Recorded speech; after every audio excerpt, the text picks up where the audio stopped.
So I'm here with Diane today, and Diane is actually, you were originally a client for a long time, long before you were diagnosed with breast cancer.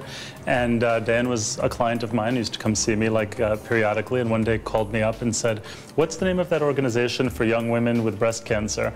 And my heart kind of sank, and I was like, "Why?" You know. And she told me she had just been diagnosed, and you were actually misdiagnosed for about a year. That's right. Which happens to a lot of younger people. When you're under 40, for some reason, the medical community still feels that you can't get breast cancer, or you're not likely to get breast cancer, and many young women are misdiagnosed. So the message is, if you do find a lump or feel something is wrong, and the doctor says, "Oh, don't worry about it," as much as that's what you want to hear, you should worry about it anyway, and make sure to get a second opinion, because you don't want to end up with you know, a more serious case, you know, by letting it go and spread and so on. So you were actually lucky that a year later it was finally caught, and you did go through it a second time. Exactly. How long was it after you finished the first round? About 5 years.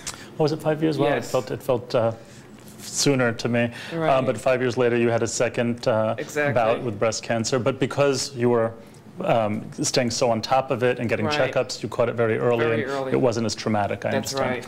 That's so, you know, early prevention is the best cure, and I think it's very important to mention it.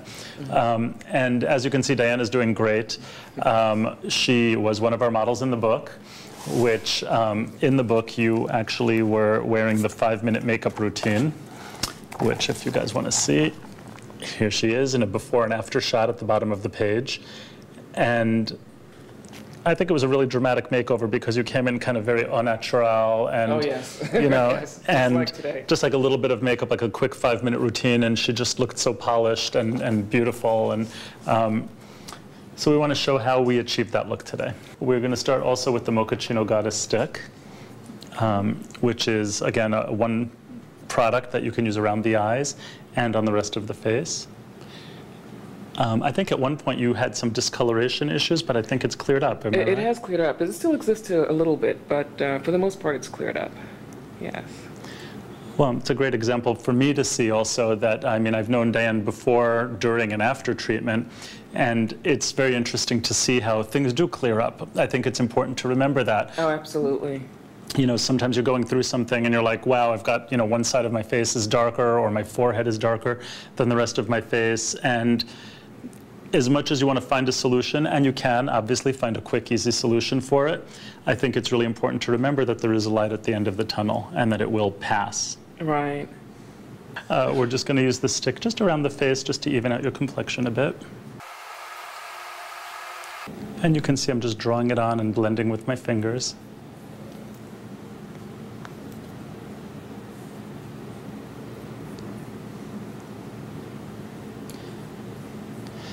And the beauty formula for me really starts with good skin.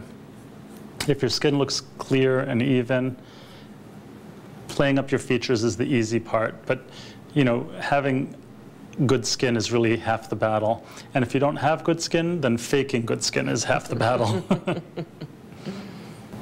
then we're going to set this with a little bit of the Pure Radiance pressed powder, just so that everything stays put. And because you do have combination skin, it'll help keep you matte. Powder gives other makeup, like eyeshadow and blush, something to adhere to. And I'm doing a little bit extra so that as your oils come out, you'll have a little insurance. Okay. And you won't end up with, you won't look matte, but you won't look oily either. Right. I tend to look really shiny. Yep. Not anymore. Okay. And now we're going to do a little eyeliner on the upper lash line. I do it with a wet eyeliner brush. And as dark as your skin is and your hair is, you could use a black eyeliner. This one is kind of a brown-black color called Perfect. It's less severe looking, but it still has enough impact. So it's like an almost black color. Oh, okay. And you have a really nice doe eye, and doing a nice liner on the upper lash line really emphasizes that. Yeah, it even has a softer feel than the liquid liner. It's a very soft powder, so it looks softer and it feels softer. But it wears really, really well. Open? Great. That looks beautiful. And we're going to add a little mascara to your upper lash line. Now, Diane has really big eyes, and she could do a little bit of liner on the lower lash line to kind of close up the eye a little bit so it doesn't look, you know, in other words, she doesn't have to worry about making her eyes look small because they're so big that she could easily do whatever she wants with eye makeup, and it probably won't look bad because her big eyes will not be denied. And we're going to do the hint of a tint in a pot on your eyes and cheeks. This is also a multiple use product. You can use it on your eyes, your cheeks, your lips. It's a little brighter than the stick version. And it's sort of a cream gel, so it blends very easily. Now we could put this on your lips too, but I want to show you a richer lip color. Okay. I'm just going to adjust your eyeliner a little bit where I ran it over. And for lipstick, I want to do, this color is called All His Fault. It's from my No Regrets collection. Love it. And it's kind of a really great mauvey brown color. It's a great daytime color for you. And now, for someone with light skin, a very universal lip pencil would be something like a nude, spicy nude color. It's sort of like your own lip color. For someone with a darker complexion, a color like this is a very universal shade. It's sort of like a chocolate burgundy color. In my line, it's called Pickup Line. And for your coloring, this pencil would work with any lipstick, from a red to a plum to a very neutral brown. Against your skin tone, it's just a very universal shade that would work with anything. And when in doubt with makeup, it's always best to, if you're not sure what color to use, always reach for the neutrals, because neutrals are neutral. They work on anyone, and so they're always a safe bet.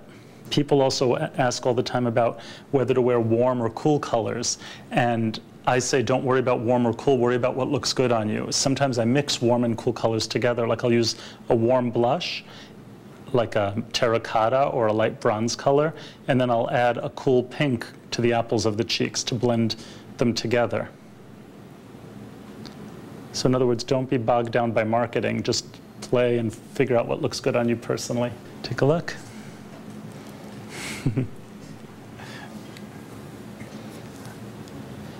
I should show you how you look. Wow. Oh my goodness. Oh, that's amazing. Thank you. Nice. Beautiful. Thank you. Thank you. My pleasure. And here's Diane with a very quick and easy makeup look.